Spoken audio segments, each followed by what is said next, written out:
Kita ini dia Purgatory, let's go. Oke, Purgatory pesawatnya pun langsung diterbangkan dari area Lumber Mill menuju Madhouse. Dan Lumber Millnya langsung cepat diamankan oleh Rans Esport dan membagi vision mereka. Tetapi di sisa NCT atau sentralnya Purgatory kali ini ada sekitar 2 tim UNB dengan RRQ, di mana Old Mission dengan UNB bakal coba untuk berpapasan. Razor memberikan satu distraksi yang benar-benar cukup memberikan peringatan kepada musuh di depan sana. Razor dari belakang masih memberikan spray down ke arah depan, tetapi RRQ masih berada di posisi ternyaman. Dan kali ini Jar sang Predator sendirian pun tumbang. Satu ditukar satu. Kali ini masih ada backup fire daripada belakang. Rico Boy pun agak sedikit membingungkan pergerakannya. Dan kali ini Naga Laut masih sedikit mencari celah di arah depan. Pac-Man mulai berangsek masuk mencari sedikit celah lagi kali ini. Oke, mencari sedikit celah aja. Harus kehilangan satu playernya pagi-pagi ini membuat teman-teman dari RRQ Kazu agak sedikit pincang. Tapi nggak masalah. Ini sebenarnya kalau kita bisa bilang team fight yang terjadi di awal permainan itu bisa kita simpulkan bahwa sama-sama sebenarnya kemungkinannya masih besar, masih kecil, 50-50 lah ya, karena minim resource pasti sama-sama minim resource dari musuhnya ataupun kita, tapi akan ada yang sedikit lebih unggul tentunya. Nah, kita lihat dari Leglot sendiri, bahkan dia belum punya helm ataupun vest. Ini berbahaya banget, resikonya benar-benar besar kalau Leglot pengen coba untuk melakukan satu inisiasi terhadap musuhnya. So kalau kita lihat dari Leglot sendiri memilih untuk coba melakukan satu disengage terlebih dahulu, atau mungkin dia mau coba cari tempat yang dia bisa dapetin resource tambahan mungkin untuk memaksimalkan team fight yang terjadi. Karena sebenarnya bisa kita bilang satu tukar satu ya, ini UNB udah kehilangan satu playernya, RRQ juga satu playernya udah hilang. Kalau kita bilang secara jumlah mereka masih sama-sama 3 dan 3 ya, jadi sebenarnya masih seimbang. Cuman dari segi resource yang kita nggak tahu nih gimana RRQ, gimana UNB, gimana. Tapi kita lihat kali ini ada salah satu player yang nyasar ternyata. Hei kamu Ubed, sedang apa kamu di sini? Teman-temanmu tidak ada, tapi kamu ada di sini. Oh ternyata ada lagi di sana.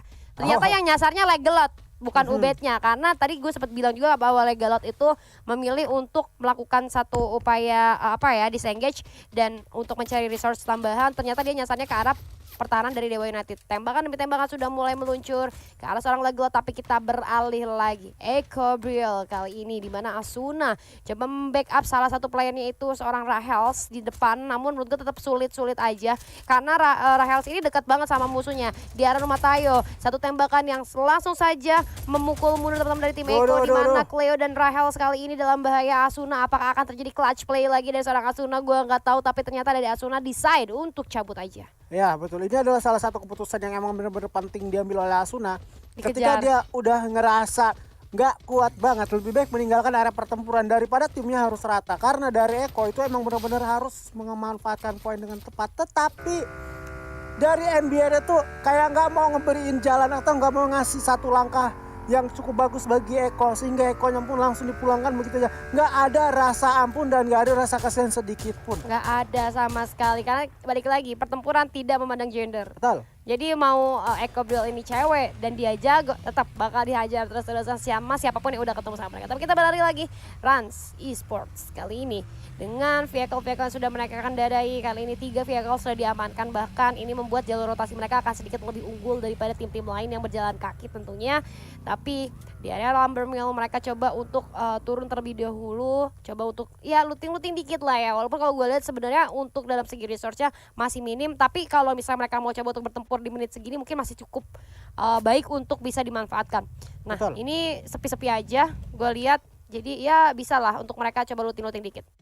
Bisa untuk perang, tetapi perangnya tuh harus cepat. Karena ketika mereka berperang dengan tempo yang cukup lama, resikonya selain dia third party, resource yang mereka miliki juga bakal terkuras habis. Apalagi kalau tadi kita lihat si Doomsnya ditarik keluar, masuk satu player baru.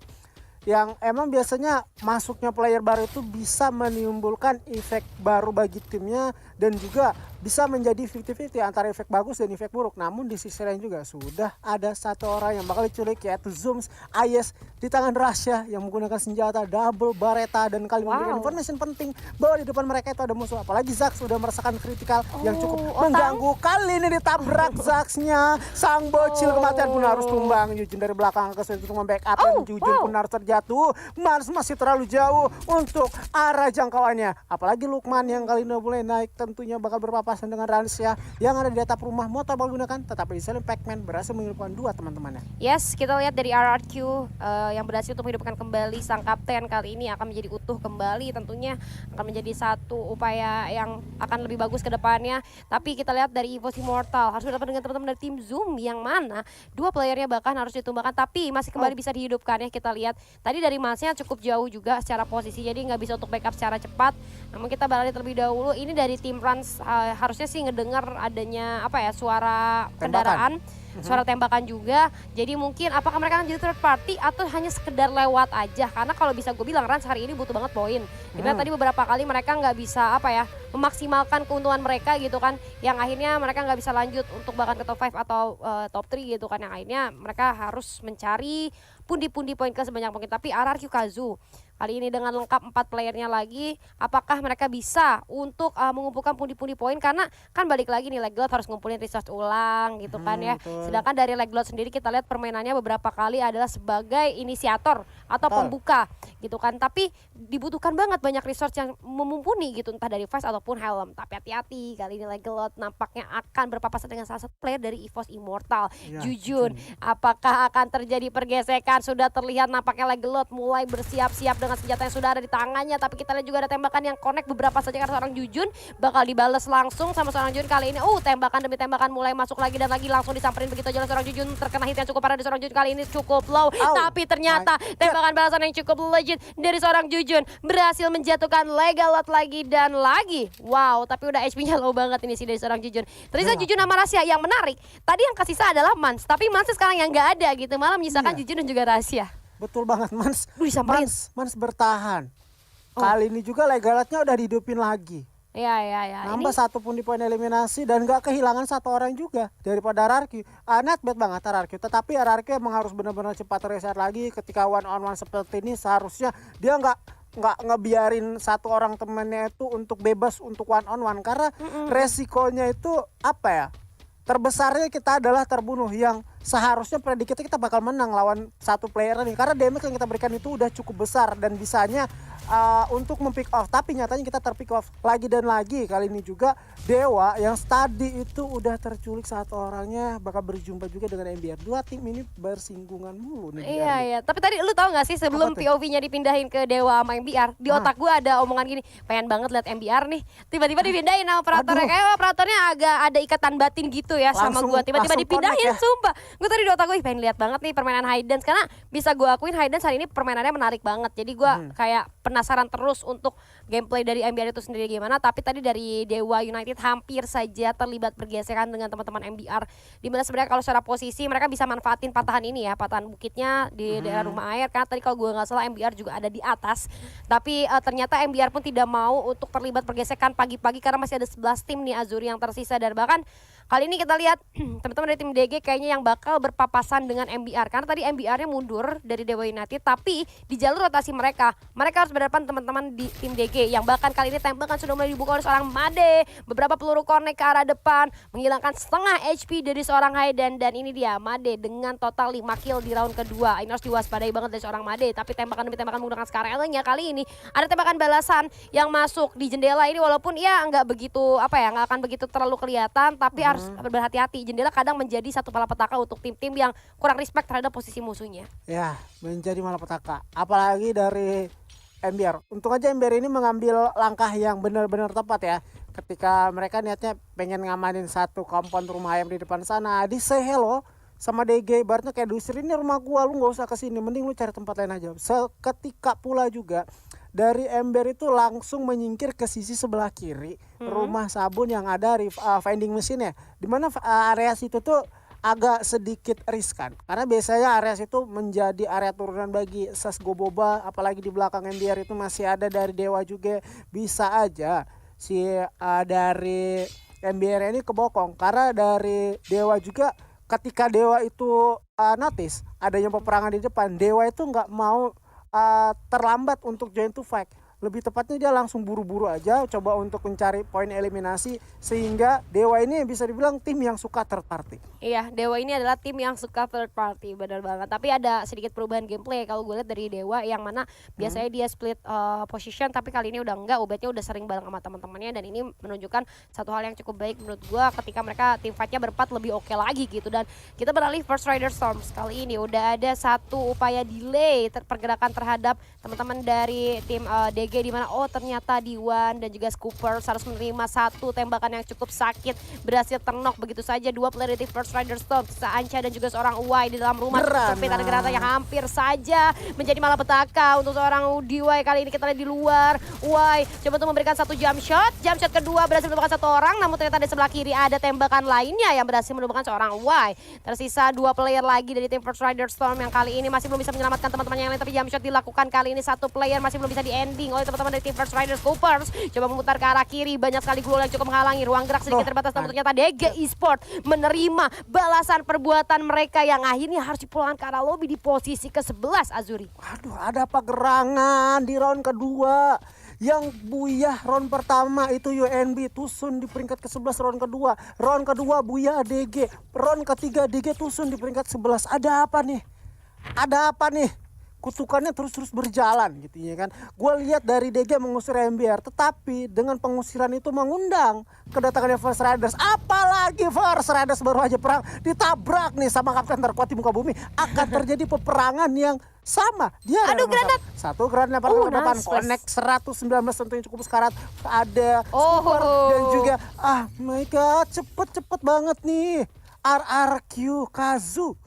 wah ini datang di timing yang pas ya. RRQ Kazu kita lihat di mana teman-teman dari First Rider sedang melakukan reset ulang setelah beres melakukan team fight. Tadi habis ngeratain satu tim itu DG Esport yang udah kita bahas juga. Kenapa tadi habis Buya sekarang Tusun terus gitu kan.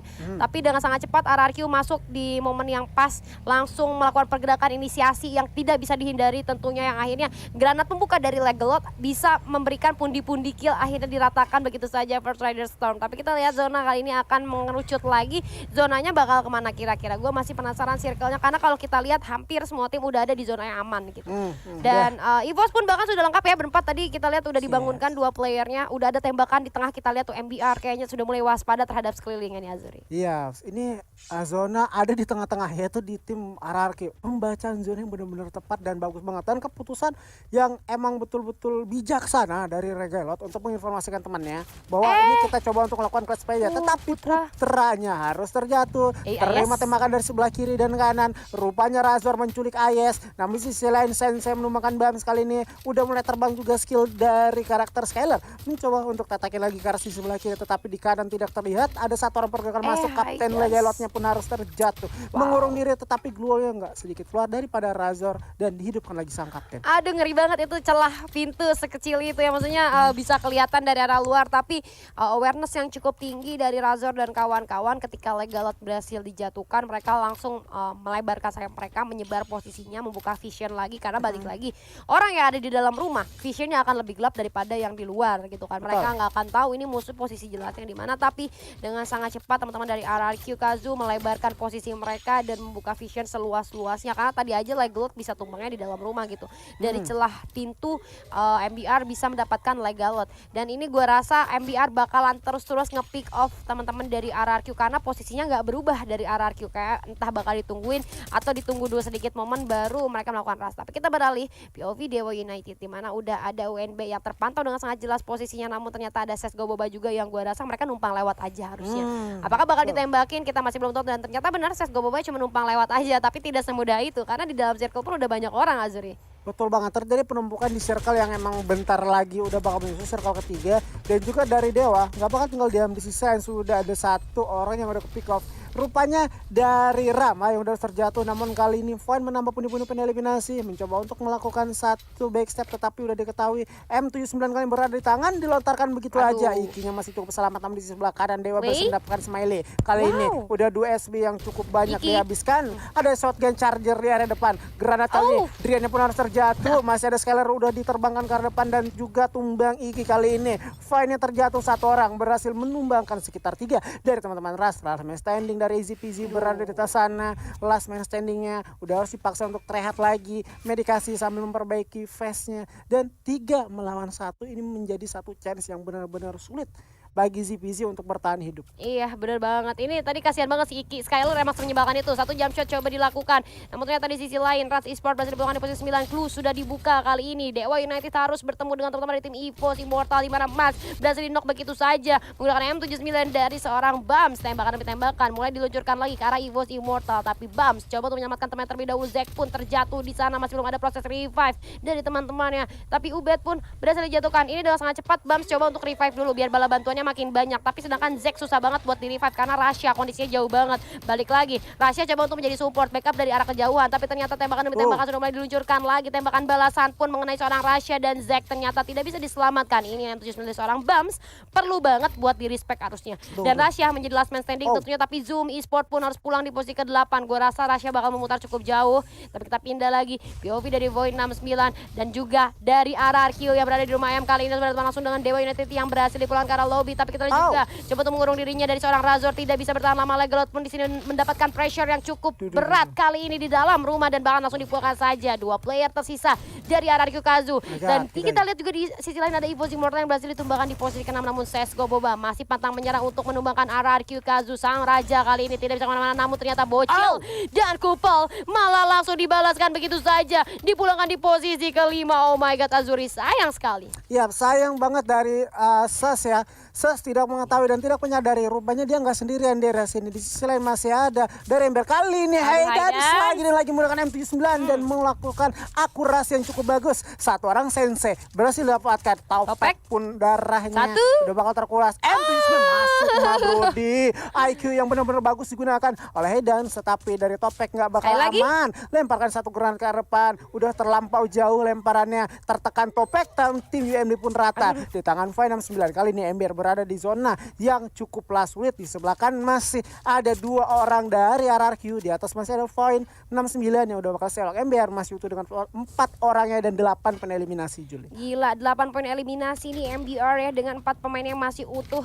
Sementara di Void 69 kali ini coba untuk melakukan 1 cutting rotation terhadap RRQ Kazu. Granat pun udah mulai dilempar, predik yang cukup bagus gua rasa dari seorang Clay 69. Dia tadi nungguin motornya dulu jalan, dia lempar granatnya ke depan. Jadi biar kena ya, karena dia tahu dari teman-teman RRQ-nya itu lagi bergerak maju gitu.